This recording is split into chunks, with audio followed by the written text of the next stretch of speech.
The moving truck pulled away from the house, leaving behind empty boxes and the smell of fresh paint. 16-year-old David stood at his bedroom window, looking out at a neighborhood that felt like another planet. Everything here was different. From Detroit, the houses were bigger, the lawns were perfect, and he hadn't seen another black family on the entire street. His mom called from downstairs. "David, breakfast is ready. Don't want to be late on your first day." David's stomach twisted. He'd been dreading this moment for weeks. Back in Detroit, he knew everyone. He had friends, teachers who understood him, and a place where he belonged. Here in Meadowbrook, Ohio, he was starting over completely. His dad appeared in the doorway adjusting his tie.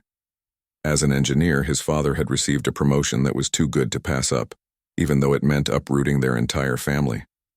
"Hey son, you ready for this?" "As ready as I'll ever be," David replied, grabbing his backpack. The drive to Meadowbrook High was quiet.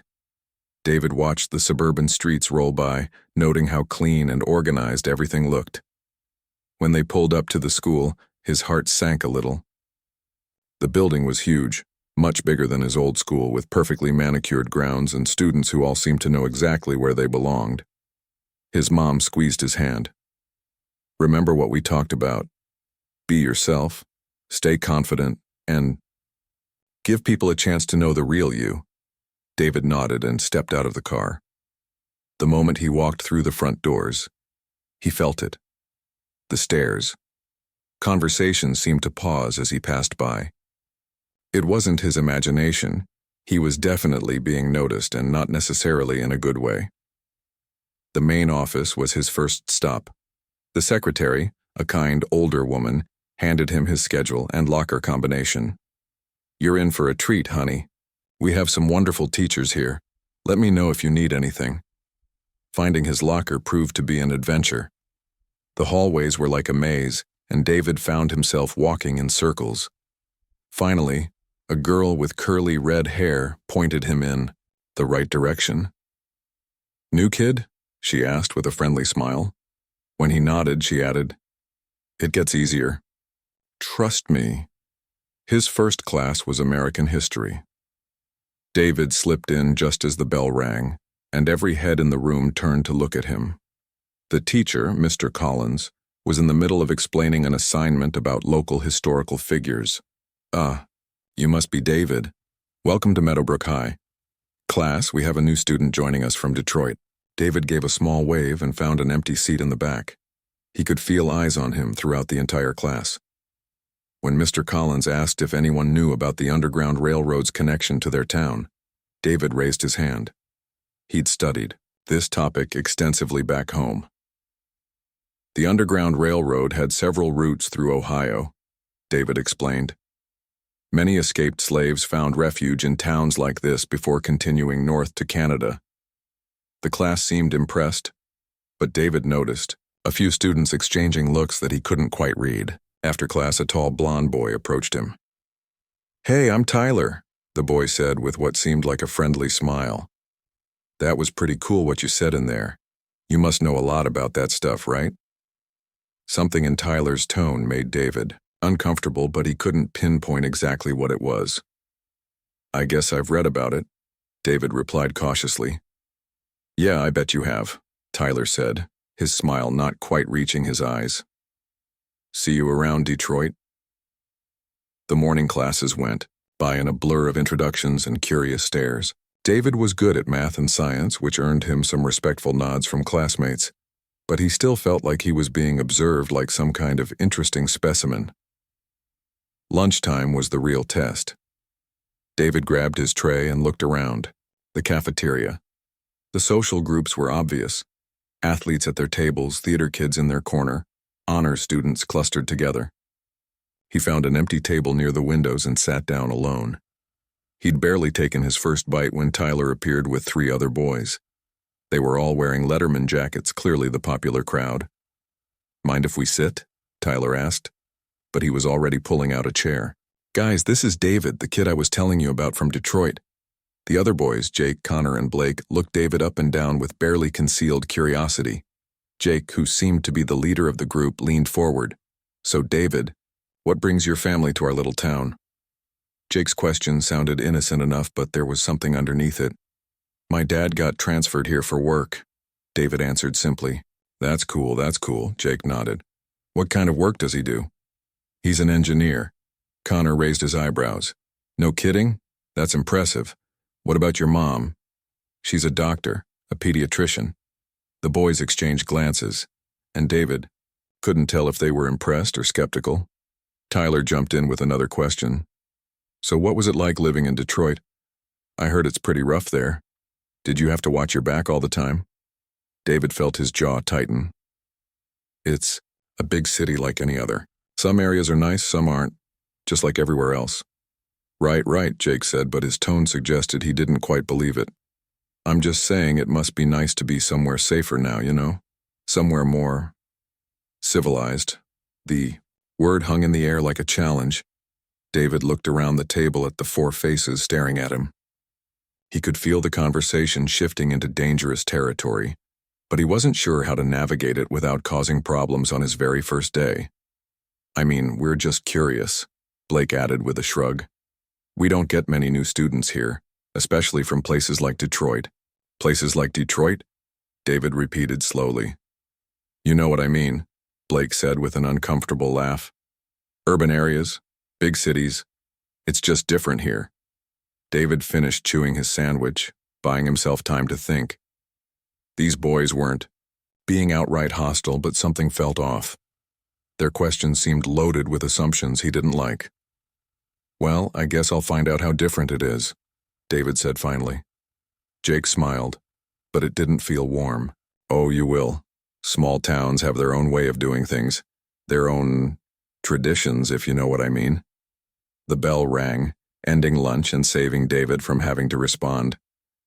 As the boys got up to leave, Tyler clapped him on the shoulder. See? You around, Detroit. Welcome to Meadowbrook. David watched them walk away, noticing how other students seemed to part like water to let them pass.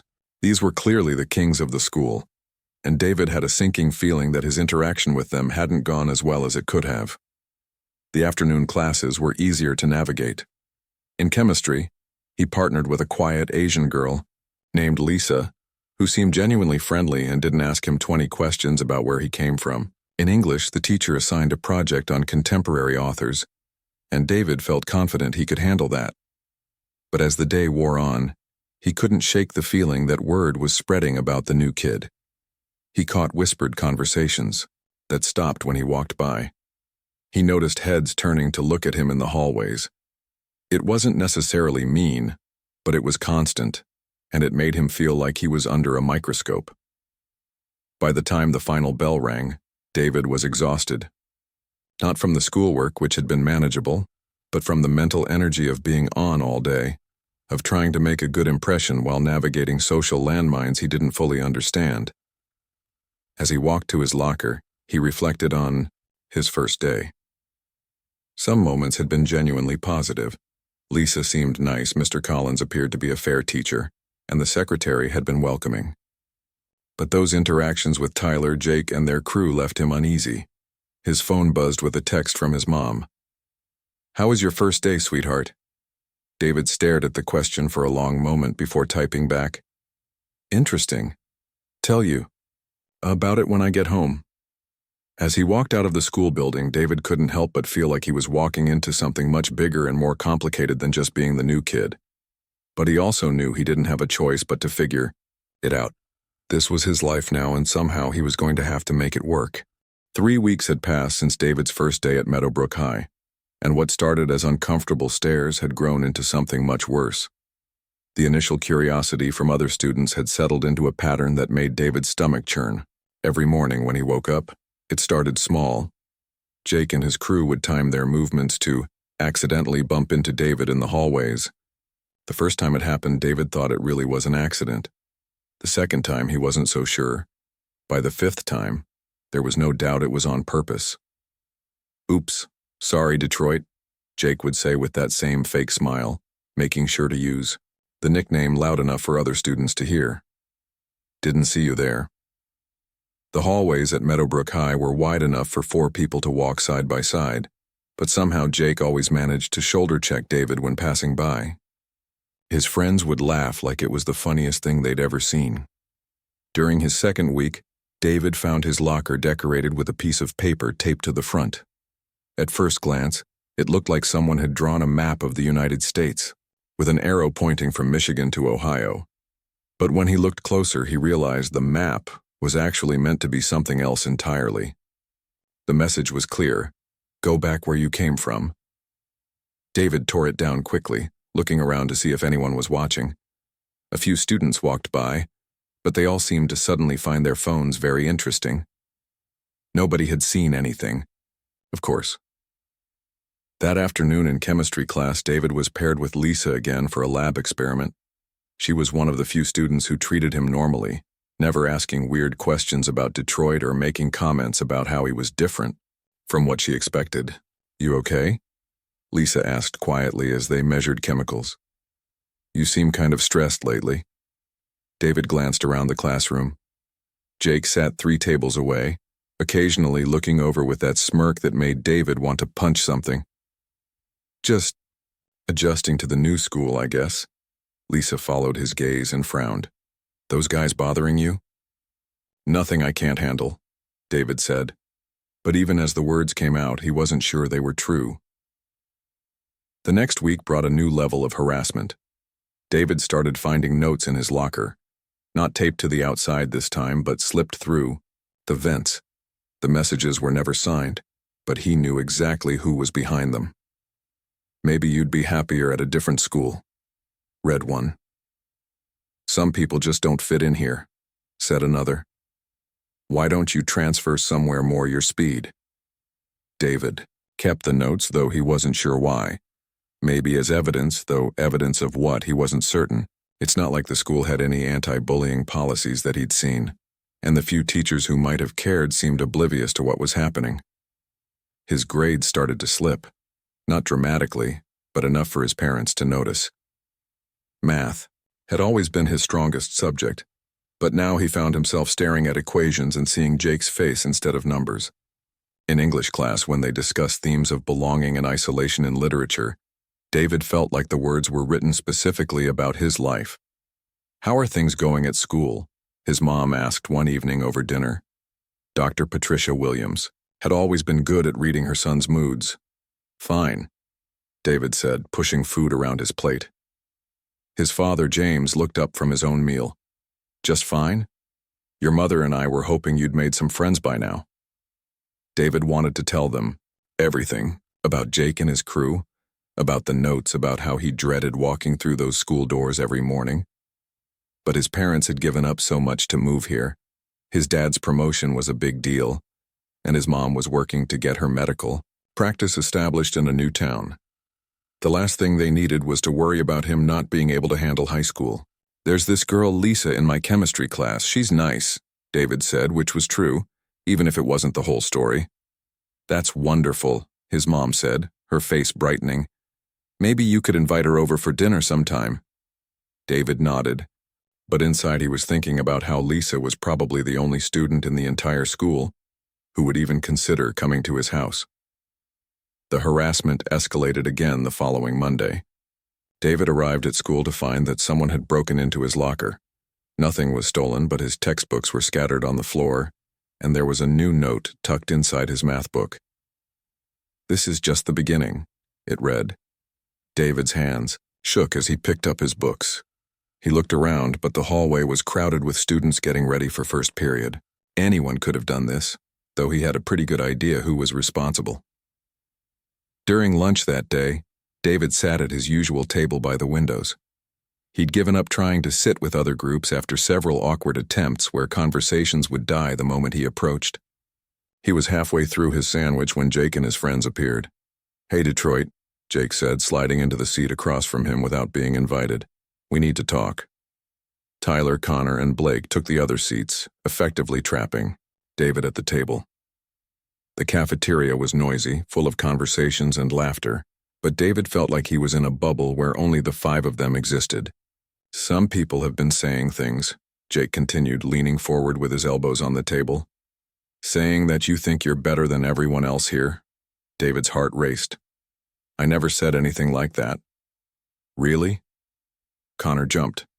Comes to because word is you've been telling people that your old school in Detroit was so much better than Meadowbrook High. That's not true, David said firmly. And apparently you think the teachers here don't know what they're talking about, Blake added. Especially in history class, always showing off with your answers. David felt trapped.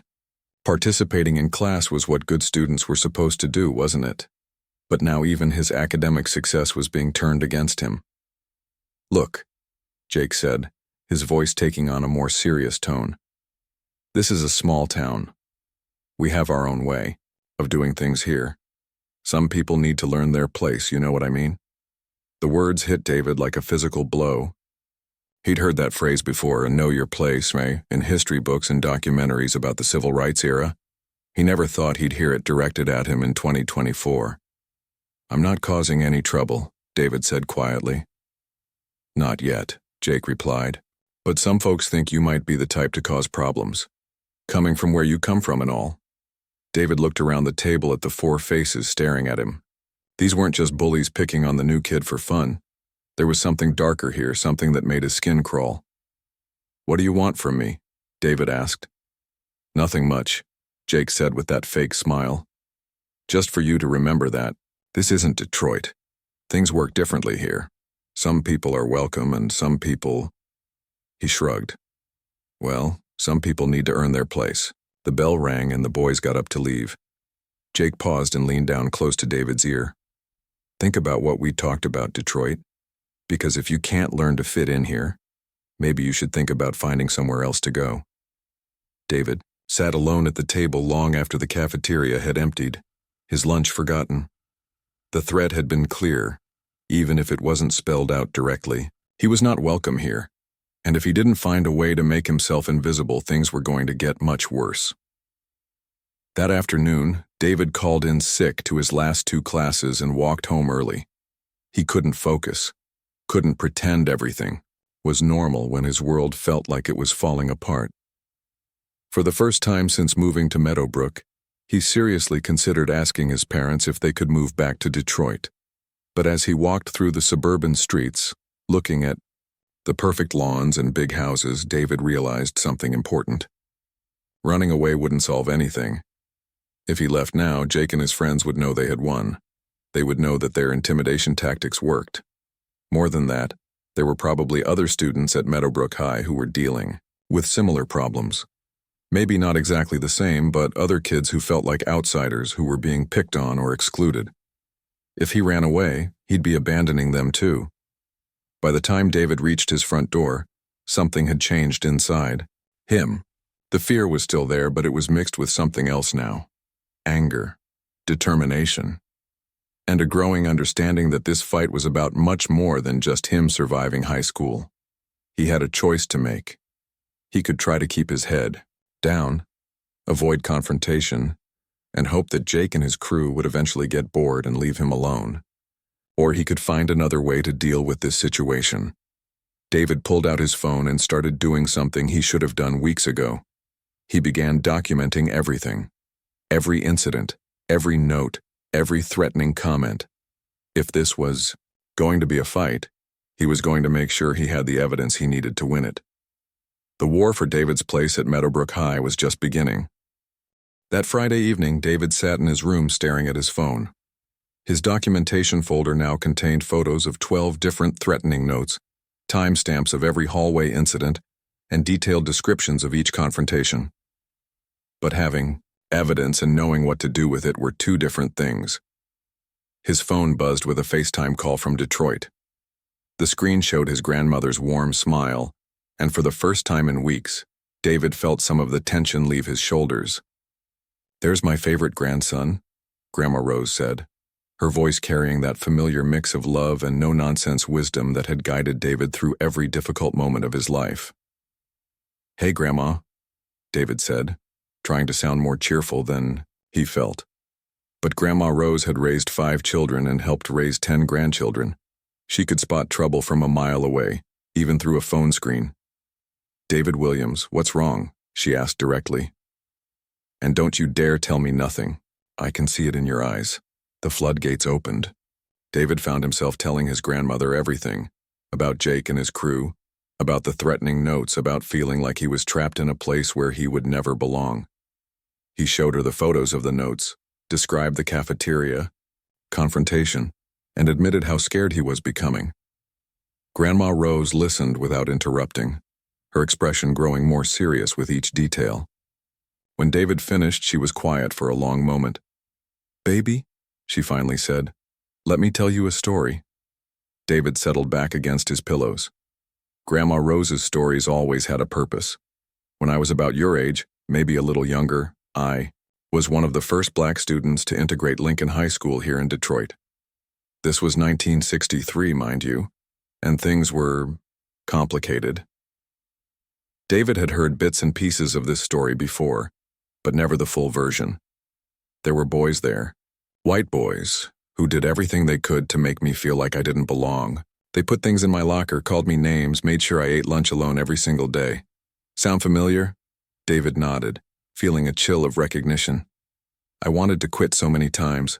I begged my mama to let me go back to the all-black school across town, but you know what she told me? What? She said, "Rose, they don't want you there because they're scared of what you represent. You represent change, and change scares people.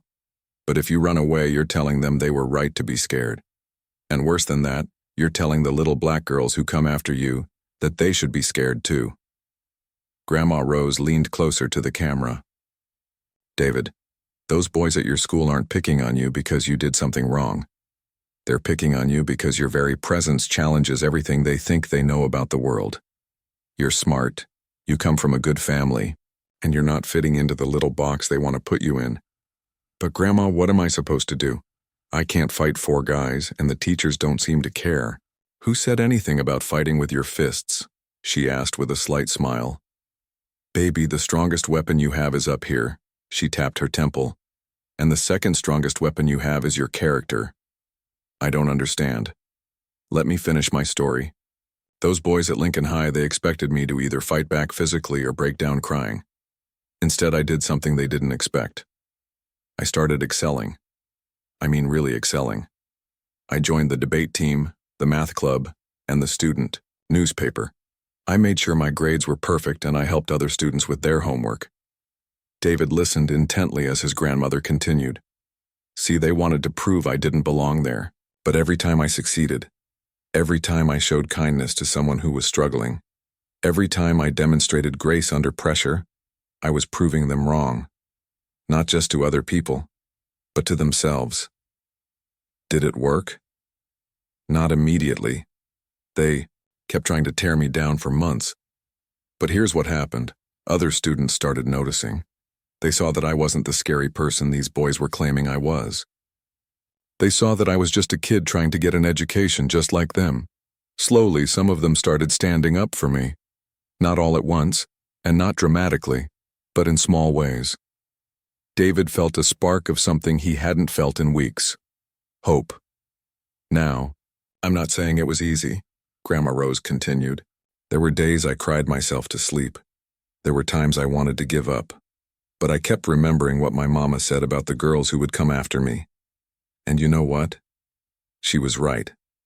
By the time I graduated, there were 5 more black students at that school, and they had an easier time because of what I went through.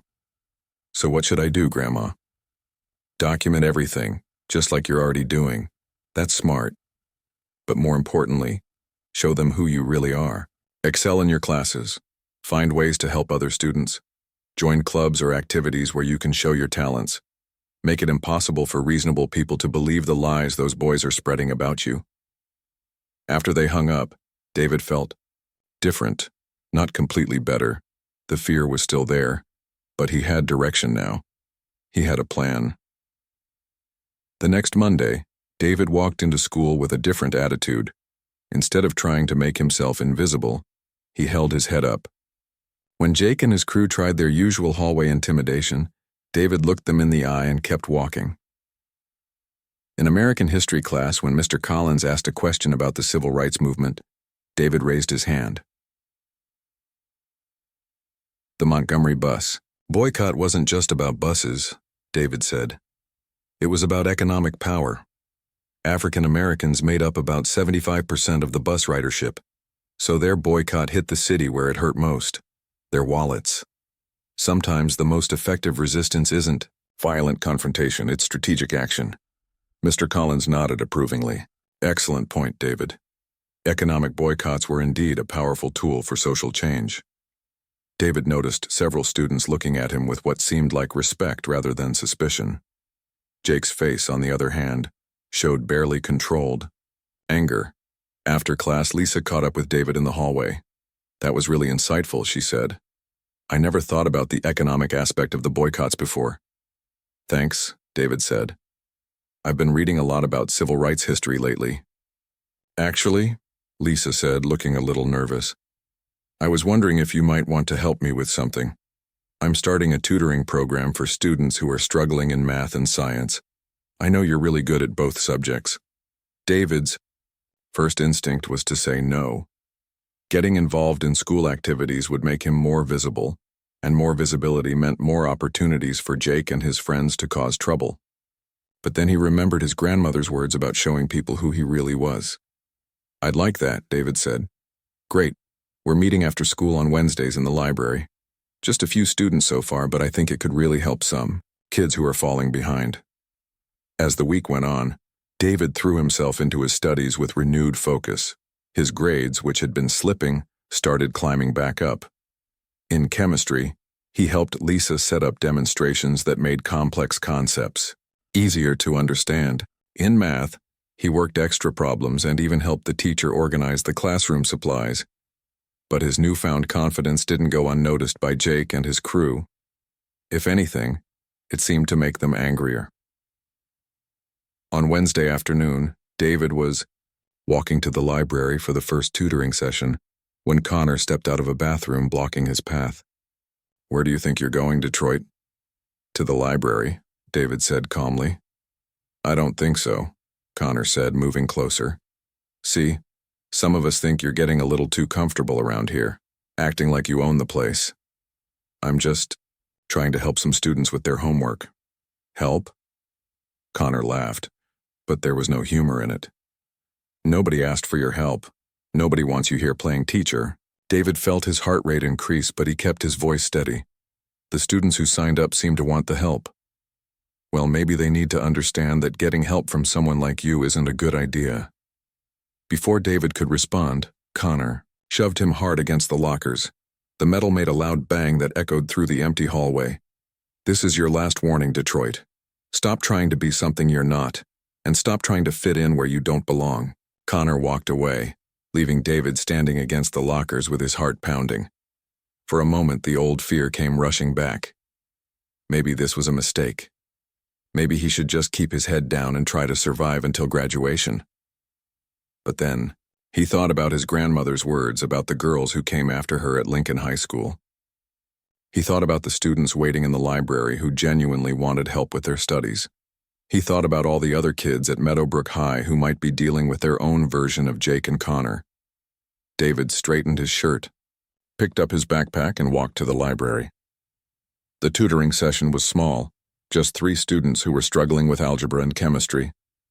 But for an hour, David forgot about Jake and his threats. He explained equations, drew diagrams, and watched as concepts clicked for students who had been struggling for weeks. You're a really good teacher, said Kevin, a sophomore who had been failing algebra. You make it seem so much easier than when Mr. Henderson explains it. 2 weeks after David started the tutoring program, something unexpected happened. The school's main computer system crashed during a particularly important day when the administration was trying to process report cards and college transcripts for seniors. David was in the library helping Kevin with polynomial equations when Principal Henderson rushed in, looking frustrated and stressed. Does anyone here know anything about computers? He asked desperately. Our IT person is out sick and we have a major system failure. These seniors need their transcripts sent to colleges today. Without thinking, David raised his hand. I might be able to help. Principal Henderson looked surprised. He probably hadn't expected help from a student, especially not one who had only been at the school for 2 months. But desperation made him willing to try anything. You know about computer systems? Some, David said modestly. I taught myself programming and did some tech support work back in Detroit. 20 minutes later, David was sitting in the main office, surrounded by panicked administrators and a completely frozen computer network. The problem was actually simpler than it looked. A corrupted update had created conflicts in the system registry. It was the kind of thing that looked catastrophic but had a relatively straightforward fix if you knew where to look. "Try it now," David said after typing in several command lines that looked like magic to everyone watching. Principal Henderson clicked on the system, and suddenly, everything was working again. Report cards loaded, transcript requests processed, and the tension in the room immediately dropped. "How did you learn to do that?" asked Miss Peterson, the guidance counselor who had been trying unsuccessfully to fix the system for 3 hours.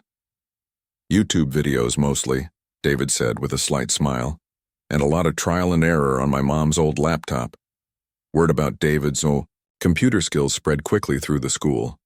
By the next day, teachers were asking him for help with everything from projector connections to email problems. The librarian, Mrs. Chen, asked him to help upgrade the computers in the media center. For the first time since arriving at Meadowbrook High, David was known for something positive. Students who had never spoken to him before started saying hello in the hallways. Teachers who had barely acknowledged his existence now greeted him by name. But Jake and his crew were not happy with this development. "Look at Detroit over there, playing computer genius," Tyler muttered during lunch as David helped the cafeteria manager fix the cash register system. "Someone needs to remind him that fixing a few computers doesn't make him special," Connor added. Jake was quieter than usual, but David could see him watching from across the cafeteria with calculating eyes. David had learned to recognize that look. Jake was planning something. The tutoring program was growing too. What started as 3 struggling students had expanded to 8, and Lisa had asked David to officially co-lead the sessions. They met twice a week now, and David was amazed at how good it felt to see students finally understanding concepts that had been confusing them for months. "You should consider becoming a teacher," Lisa said after one particularly successful session, where they'd helped a senior finally grasp chemistry equations she needed to pass the class. "Maybe," David said. "I never really thought about it before, but I do like helping people learn. You're good at it. You explain things in a way that makes sense, and you're patient when people don't get it right away." That weekend, David decided to take his grandmother's advice even further. He researched every club and activity at Meadowbrook High, looking for ways to get more involved in the school community. The computer skills had opened doors, but he wanted to build on that momentum. He signed up for the academic decathlon team, the math club, and even considered joining the debate team. But it was an announcement on the morning bulletin that really caught his attention. "The school is looking for students to help create a new website and improve our online presence," the announcement read. "Students with programming or design skills are encouraged to apply." David immediately went to the main office and volunteered. Mrs. Rodriguez, the secretary who had been kind to him on his first day, smiled when she saw him. "David, I heard you're our new tech hero. Principal Henderson hasn't stopped talking about how you saved the day with those computer problems." "I just like working with technology," David said. "I'd love to help with the website project." "Wonderful. You'll be working with a small committee of students and teachers. The first meeting is Thursday after school."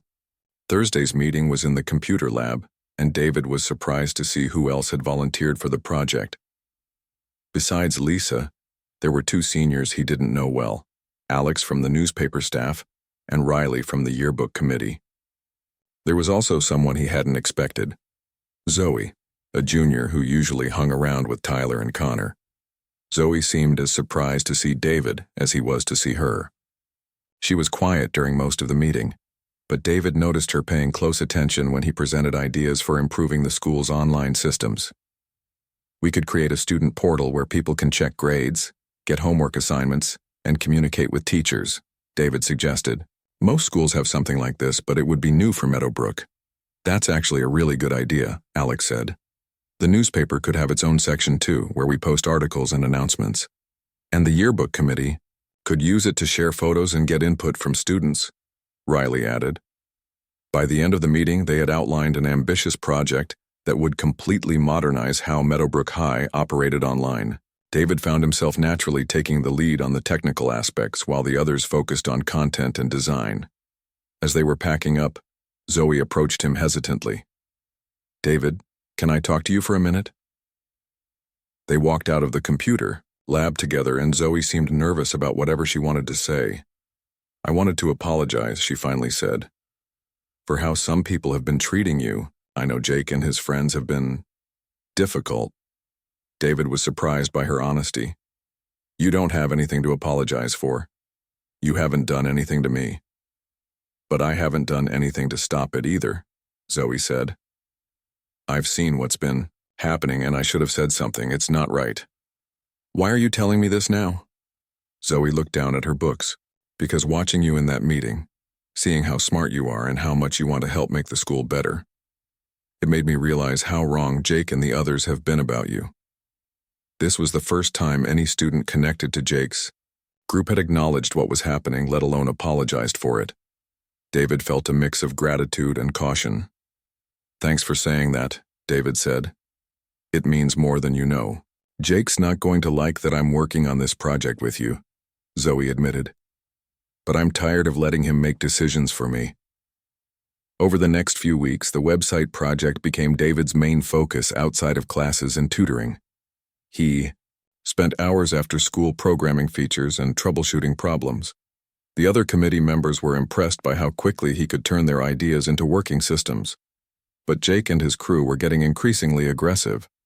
They started spreading rumors that David was taking over the school, that he thought he was better than everyone else. When those rumors didn't stick, they tried a different approach. "I heard Detroit's been looking at people's personal information on those computers," Connor said loudly in the hallway, making sure other students could hear. "How do we know he's not stealing data or something?" "Yeah, seems suspicious that he's suddenly so helpful with everyone's computer problems," Blake added.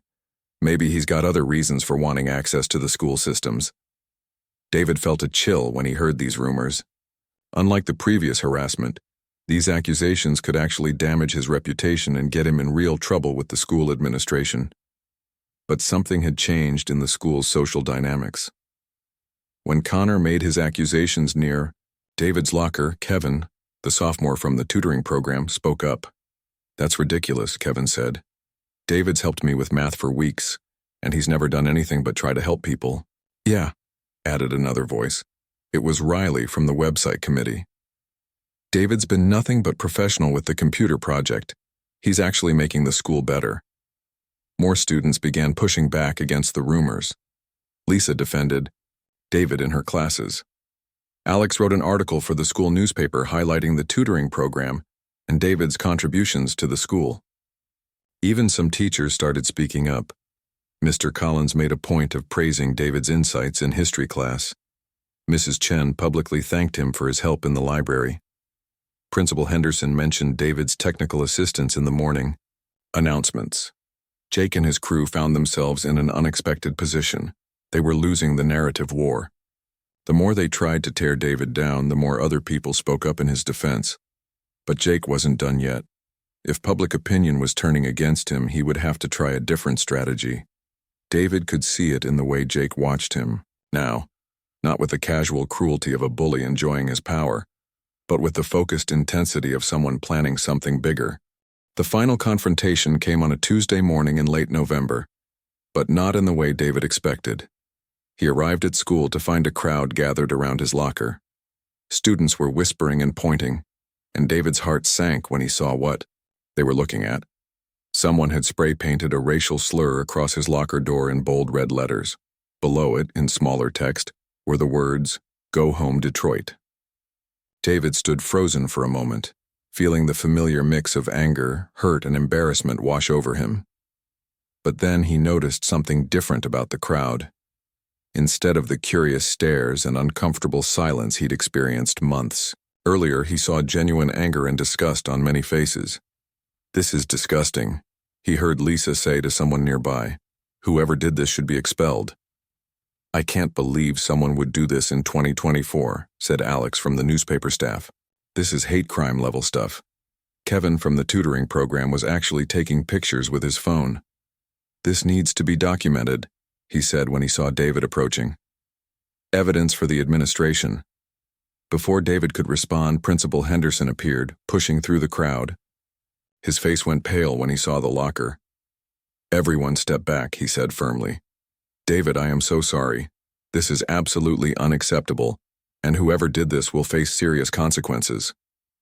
"I'll get the custodial staff to clean this immediately," added Mrs. Rodriguez, who had arrived with a can of paint remover. But David surprised everyone, including himself, with his response. "Wait," he said calmly. "Before you clean it, I want to document this properly. This is part of a pattern of harassment that's been going on for months." He pulled out his phone and opened the folder where he'd been keeping evidence. The crowd watched as David systematically photographed the vandalism from multiple angles, then showed Principal Henderson the extensive documentation he'd been building. "You've been keeping records of all this?" Principal Henderson asked, scrolling through the photos and detailed incident reports. "Every threat, every note, every confrontation," David said. "My grandmother taught me that if you're going to fight injustice, you need evidence." The principal's expression grew increasingly serious as he reviewed David's documentation. "David, why didn't you bring this to me sooner?" "Because I tried to handle it on my own first," David admitted. "And honestly, I wasn't sure anyone would take it seriously." "This is very serious," Principal Henderson said. "Hate speech and harassment have no place in our school.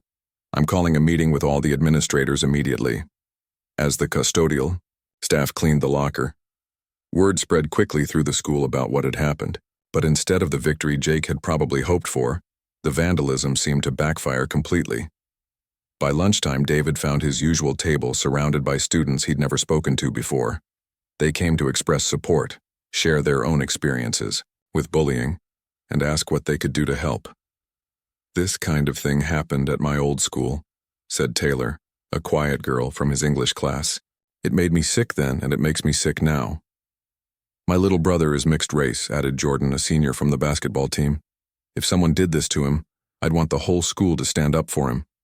The support was overwhelming, but David noticed that Jake, Tyler, Connor, and Blake were nowhere to be seen.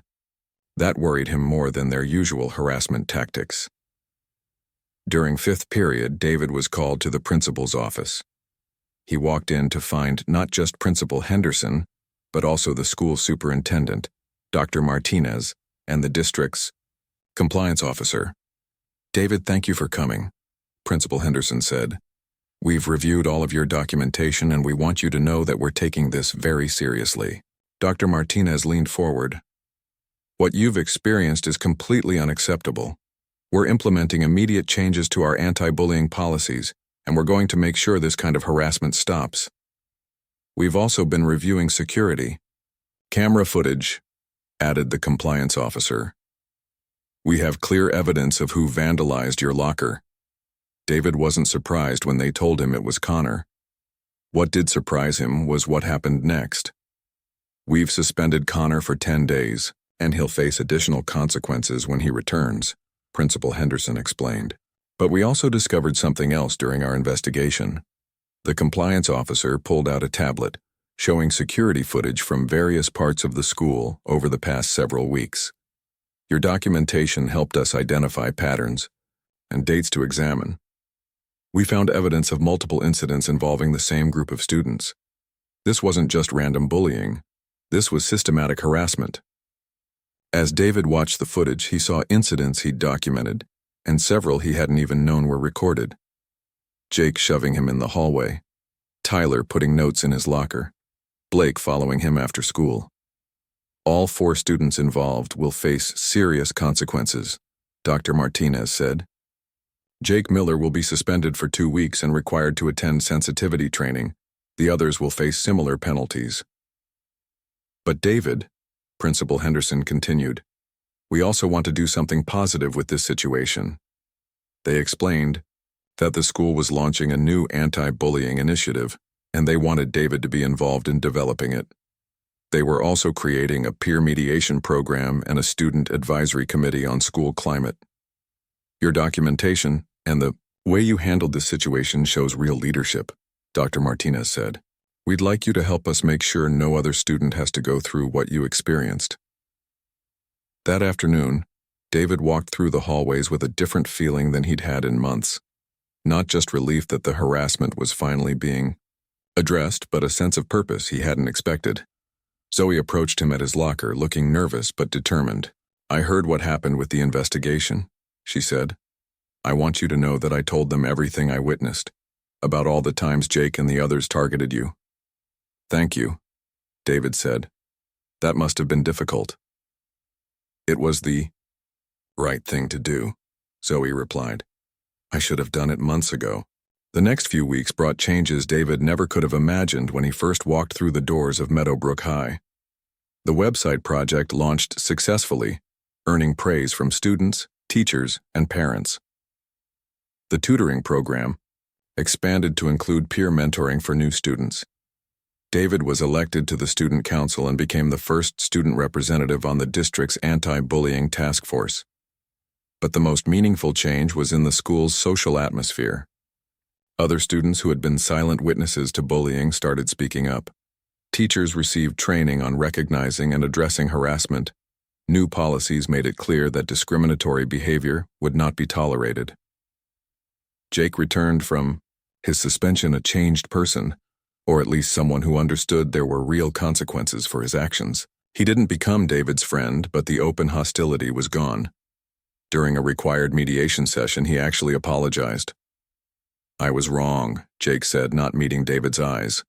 "What I did to you was wrong, and I'm sorry." David accepted the apology, though he remained cautious. Trust would take much longer to rebuild than suspension time.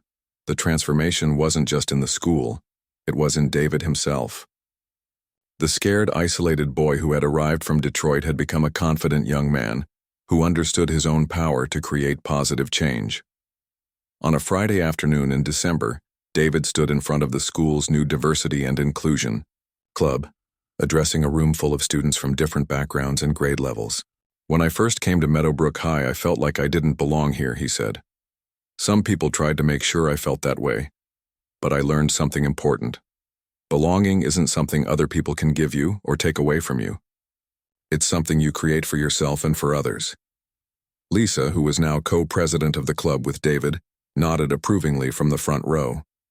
"The bullying I experienced was wrong, and it hurt," David continued.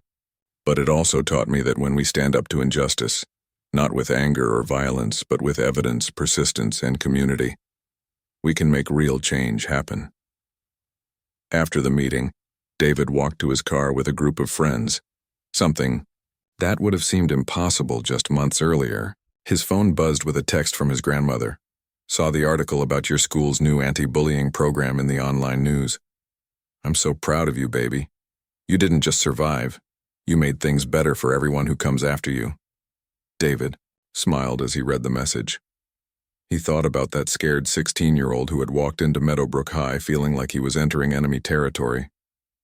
That boy had no idea he would end up transforming not just his own experience, but the entire culture of the school. As he drove home through the suburban streets that had once felt so foreign, David realized something profound. This place that had tried to reject him had actually become home. Not because he'd changed to fit in, but because he'd helped change what belonging meant at Meadowbrook High.